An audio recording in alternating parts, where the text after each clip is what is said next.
everybody, this is HD. Welcome back. It's time for the next game in the HD World Tournament, and it is going to be between Sen and WhiteRa, of course.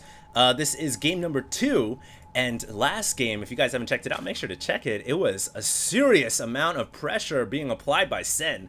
Sen just said, you know, I'm not going to get into a macro game with you, WhiteRa. I am going to get into a tug of war kind of game with you on the ground between our two bases. And the tug of war was really kind of not really a tug, it was more like a push of war as he tried to creep slowly but surely to WhiteRa's natural expansion. He was using spine crawlers, he was using pooping overlords, he was using roaches and hydras and speedlings, and it was a really intense pressure game. And you know, even a player like WhiteRa, it is seriously difficult to deal with that kind of Zerg pressure. You just don't expect it.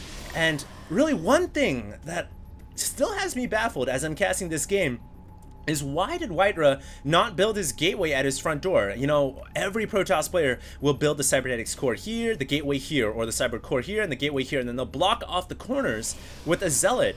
And if WhiteRa had done that in game number 1, he could have really prevented those first couple of Zerglings from running inside his main, and I'm sure would have made it easier for him to defend against the constant Zergling pressure that was always running into his main and did not only damage to his probe line, but it also allowed Sen to scout the fact that WhiteRa was going 3-gate expo.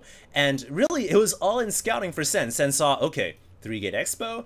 Alright then, I'm just gonna go from all-out uber aggressive all-in. I guess it wasn't really all-in, but basically all-out uber aggression. And he just sent waves and waves of Zerg units, constant creep spread, and it just wasn't something WhiteRa was expecting. So it was really brilliant play. In fact, I'm applauding Sen for that. And here we are in game 2, ladies and gentlemen. Loser does pick the next map, and WhiteRa has decided to play on Shakura's Plateau. And now, you guys might think this is a pretty favored map for Zerg versus Protoss. In recent games, I've actually found that to be kind of contradictory. Even though it's a really big map, Protoss players actually have a pretty sizable terrain favoring on this map as well, because you can actually expand and secure this natural quickly. The map also is quite narrow at these corridors right here, which really makes it easy for force fields as well as big Protoss balls to kind of maneuver. It's not really the most, you know, Zerg versus Protoss favorite map. It's actually quite balanced in my opinion. If anything, Protoss players have a pretty sizable advantage. Now, interestingly enough, WhiteRa did not decide to go for the quick expo. He's actually, wow, building everything inside his base once again and is not walling off. Wow, WhiteRa here is once again just kind of leaving an invitation for the Zerg player. Now, this pylon kind of indicates that WhiteRa will eventually grab this expansion and he will wall this off with some sort of building placement. But wow, here comes Sen, and this first Zergling is going to actually encounter a probe and a stalker. Now, interestingly enough, Sen has not decided to apply too much aggression. He's not building a ton of Zerglings, and I think the key reason for that is, unlike last game the players spawned very close. This game they had spawned cross spawn, and on top of that, this is a very big map, so it takes quite a long time for Zerglings to get it over here all the way from the other side of the map. So I think Sen has decided, okay, this game I'm gonna switch it up. I'm not going to go for mass Zergling pressure. I am actually going to build up a ton of drones. WhiteRa here has actually gone for 1-gate expo.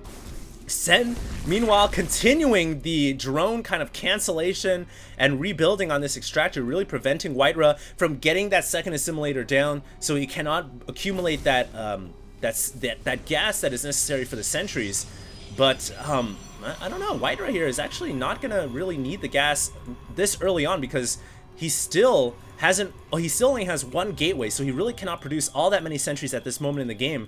He's actually, you know, gone for this 1-gate expansion, which really means that he's gonna try to get an early economic lead in this game, and this is the map to really do it on. This map, Shakura's Plateau, quite favoring Protoss players who go for the early expo, because it's extremely easy, to say the least, to defend this ramp. This is a very difficult ramp to bust for the Zerg. And WhiteRa here really won't need that many sentries early on, so really denying that second gas doesn't hurt WhiteRa too bad. He already has 2 sentries here. He's got 2 warp gates. Nice little narrow choke point here, which will funnel the Zerg units if they decide to attack. And I think that Sen's option here is just gonna macro. If the decision was on him, he's not gonna try to apply pressure this time around. He's gonna try to build up a ton of drones. As you guys can see, he's already got 39 over 35, and I think he's even going to grab a third expo relatively soon here, ladies and gentlemen. That's really the key optimal strategy if you're going to play macro against Protoss. Just get a quick third. If your opponent, your Protoss, is getting 2 bases, you really want to have that extra expansion over the Protoss.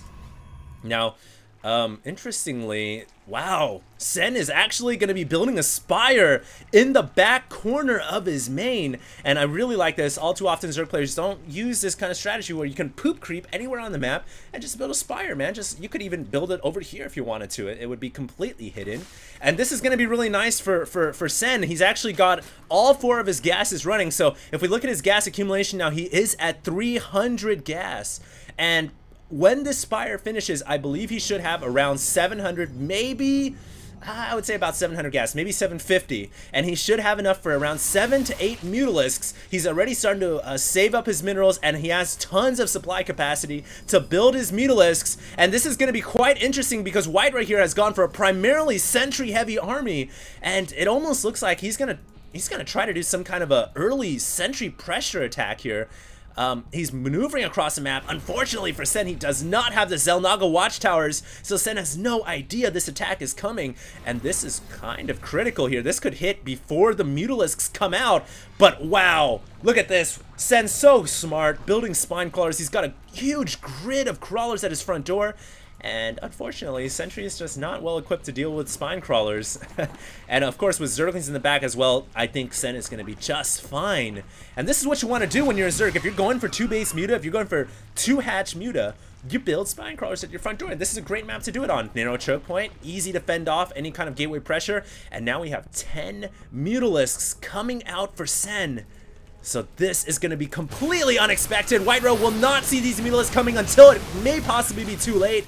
He does deal with the Zerglings at the front quite easily, and he's actually, it looks like he's going to go for Blink Stalkers here. He's got 3 gateways, he's got 5 gateways, and Twilight Council now researching Blink, and believe it or not, Blink Stalkers can be pretty effective against Mutalisks. You do need a big bulk of Blink Stalkers, so I'm really interested to see how this game is going to turn out. It is going to come down to Micro War, with Mutalisk microing in the sky by Sen, and Blink micro from the Stalkers by WhiteRa. WhiteRa at the main right now. He still doesn't realize that there are, oh yeah, he does now realize that there are Mutalisks because he's building cannons, and he's got some Stalkers back here, so I think the Mutalisks did reveal themselves as they poked into the main. And Sen not going to commit all of his Mutalisks into the main to attack. He's just going to try to hit these pylons, you know, damage the Protoss a little bit, and take a little sniper fire, pot shots around the Protoss base, and force WhiteRa to kind of pull his units around, distract WhiteRa, keep WhiteRa on his toes. And that's exactly what Sen wants to do. He's actually now grabbing a 3rd and a 4th expansion. So double expanding while using the Mutalisk to harass and contain the Protoss player. Will actually pick off a pylon in exchange for a Mutalisk. Not the best trade right there. These Mutalisks, not really equipped to deal with pylons. They're more to harass a probe line. But honestly, here's the thing. Sen, he doesn't need to necessarily do damage to the probes with these Mutalisks if he can keep WhiteRa scared and contained, because he's going for this double expansion. As the longer he keeps WhiteRa contained, the larger of a lead that Sen will be able to maintain, because he's going to have these double hatcheries, new expansions pumping out more minerals, getting more saturation and more intake. And because of that, he just needs to use these Mutalisks as a fear tactic. He doesn't necessarily need to snipe probes, and he just needs to make sure he keeps the Mutalisks alive. And this is such brilliant play by Sen right now. He's going to amass a huge lead over WhiteRa, because WhiteRa's still contained on 2 bases. And this is pretty bad, but look at this. WhiteRa now moving out with what seems to be a very large Stalker army here. They have +2 weapons, and WhiteRa is actually moving out to secure a 3rd expansion as well. Now, these +2 weapons can do some serious damage to those Mutalisks, mind you. 12 damage apiece from these Stalkers. The Mutalisks, I do not know if they have upgrades. No, they are at 0-0 themselves, so those Stalkers are going to be extra double damage to these Mutalisks. Not necessarily double, but they will do some serious damage to these Mutas. And it's certainly going to be an uphill battle for just pure mutas versus stalkers, and that's why we have Lings coming out. Blink by WhiteRa, picking off a couple of mutalisks. Nice blink, nice foresight into picking those off, and that's really because of this great observer placement by WhiteRa. Really defensive observers to see when the mutalisks are coming. Now at the same time, Zerglings attacking this Nexus over here, and will actually get us around over this Protoss army, picking off the entire ground force of WhiteRa. If WhiteRa loses everything here, these mutalisks are just gonna have a heyday over these expansions. Oh my goodness. All the sentries and some of the zealots getting picked apart, as well as stalkers. And now these stalkers have no sentry support whatsoever, which is gonna make them extremely vulnerable to these Zerglings. Wow. On top of that, without Guardian Shield, the Mutalist will be able to do more damage to these Stalkers. That Guardian Shield can provide so much defense against the Mutalist.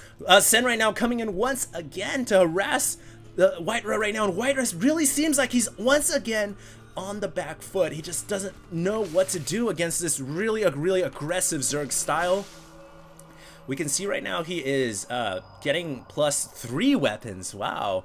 That is going to be some serious upgrades to his Protoss arsenal, but it's still once again looking grim. We can see 144 supply to 170. Probes are actually being blocked by Stalkers here. Not a good situation. We have a little bit of inefficiency here. Someone needs to get an efficiency supervisor over this Protoss army, because these probes are not doing anything whatsoever, and Stalkers now blinking into the main. WhiteRa anticipating another Mutalist attack into his main, but you know, WhiteRa just cannot afford to play defensively right now. I guess his strategy is to mass up to 200 and then push out with a huge army with +3 weapons. I think that is going to be his game plan here, but really, the more he plays defensive, the more expansions he allows Sen to grab. And I'm surprised Sen hasn't grabbed a 5th yet. Sen is still actually working on saturating his 4th, but Sen is already near max. He's at 189, close to 200. And, oh man, I think both these players are just kind of bulking up. Sen, obviously, with the map control, WhiteRa playing defensively, and WhiteRa's just waiting. He's just waiting for +3 weapons. He's waiting for maxed out Protoss army. And it may be that he's waiting for Dark Shrine as well here. He may be thinking about getting some DTs in the mix. And that may be the turning tide for WhiteRa if he wants to get back into this game. Obviously, none of these hatcheries right now have any detection. No Spore Spine grid defense, which makes them extremely vulnerable to Dark Templar. And we do have the lair now morphing into the Hive. Sen going around the map, doing his due diligence, just scouting around, checking to see if there's any more expansions across the map. Observer scouting this humongoloid ball of Mutalisks. That is Mutalist race to the infinity right there. Good lord. That's 2 control groups of Mutalisks. Mutaling primarily right here by Sen. And he is actually going to, oh my god, go right through the opening. Warp something in, WhiteRa. Warp a Zealot or something. Good lord, those Zerglings able to make their way into the Protoss natural. The Nexus goes down almost instantaneously, and Stalkers coming in from behind to try to flank. Nice blink by WhiteRa here. He may actually have enough Stalkers to take out the rest of these Mutalisks. But Sen quickly rebuilding. Look at Sen. He's got a ton of minerals and gas banked up, building 60 Zerglings right now. Over at this backside over here, we finally have the Dark Templar coming into action. WhiteRa actually has a proxy pylon at the north, and 4 DTs now going straight to work. Observer here has been scouting the situation all game long and has finally decided that this is a spot to hit. A ton of DTs inside that expansion. And now we are down to the wire. Huge grid of spine crawlers once again by Sen. And Sen just using this spine crawler Muta-Ling defense. He will need to hit this Stalker army eventually, and I think he should hit it now while he has the support of his spine crawlers. And he moves in. WhiteRa quickly blinking back. Uh-oh, that may be too many Mutalisks for WhiteRa to deal with. These Stalkers, they do have +3 weapons. That's just so many Mutas and Lings. And without any sentry support, these Stalkers are really bare bone covered. They just cannot deal with the Mutalisks and the Zerglings. Meanwhile, Dark Templars have actually hacked away one of the hatcheries and are working on the other one. So it's certainly a close game right now.